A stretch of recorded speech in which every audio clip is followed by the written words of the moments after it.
السلام علیکم جی۔ میر تقی میر کی پہلی غزل، اس کا دوسرا شعر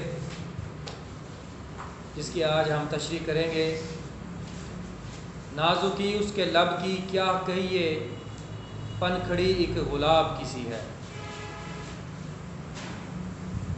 یہ مجازی شعر ہے۔ اس کا جو پہلا شعر تھا اس غزل کا، وہ حقیقت پر مبنی تھا، حقیقی شعر تھا، اس میں اللہ سے محبت کی بات، اللہ کے ذکر کی بات۔ اب یہ شعر ٹوٹلی جو ہے وہ مجازی شعر ہے۔ اس میں نازکی اس کے لب کی کیا کہیے، شاعر اپنے محبوب کے حسن و جمال کی بات کر رہا ہے کہ اس کا محبوب جو ہے وہ بہت ہی خوبصورت، حسین و جمیل ہے۔ اس کے لب، ہونٹ بہت زیادہ نازک ہیں، نرم ہونٹ ہے، پنکھڑی ایک گلاب کی سی ہے۔ اب اس نے تشبیہ دی ہے اپنے محبوب کے ہونٹوں کو گلاب کی پتی سے۔ پنکھڑی کہتے ہیں پتی کو، یعنی کہ شاعر کہتا ہے کہ میرے محبوب کے ہونٹ اتنے نرم و نازک ہیں جیسے گلاب کے پھول کی پتی نازک ہوتی ہے، اور اتنے سرخ ہیں جیسے گلاب کا پھول سرخ ہوتا ہے۔ اس طرح میرے محبوب کے ہونٹ جو ہیں وہ خوبصورت ہیں، بالکل سرخ اور لال ہیں۔ شاعر اپنے محبوب کے ہونٹوں کی تعریف کرتا ہے اور بتاتا ہے کہ اس کا محبوب نہایت دلکشی کا مالک ہے، انتہائی خوبصورت اس کے لب ہیں۔ وہ جب بات کرتا ہے تو ایسا لگتا ہے کہ اس کے ہونٹوں سے، اس کی گفتگو سے پھول جھڑ رہے ہوں۔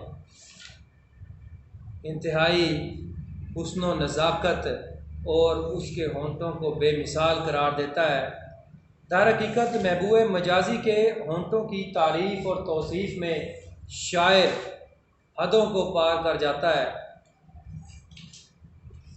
اب شاعر کا یہ شعر، تیرے رخسار و گیسو کو بتا تشبیہ کیوں کر دوں، نہ ہے لالا میں رنگ ایسا، نہ سنبل میں ہے بو ایسی۔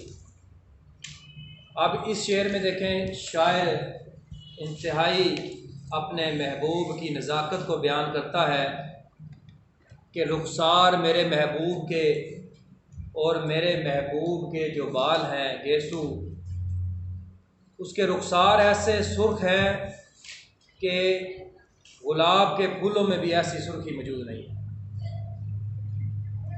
اس کے محبوب کے رخسار، چہرہ اتنا خوبصورت اور پیارا ہے کہ پھول بھی اس کی جیسی خوبصورتی نہیں رکھتے۔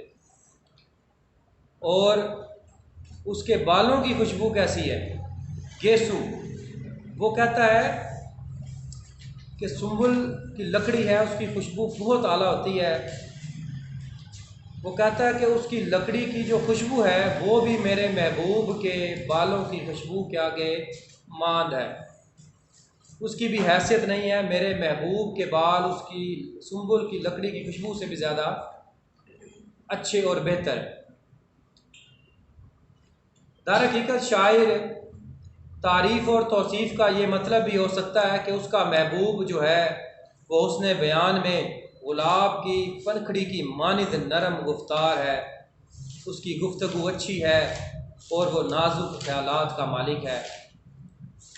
نازکی اس کے لب کی کیا کہیے، پنکھڑی ایک گلاب کی سی ہے۔ اس پورے شعر کے اندر شاعر صرف اور صرف اپنے محبوب کے بیانیے کو بیان کرتا ہے، اس کی خوبصورتی، اس کے ہونٹ، اس کے رخسار، اس کے گیسوں کے بارے میں بات کرتا ہے۔ یہاں پر آپ کے دوسرے شعر کی تشریح ختم ہے۔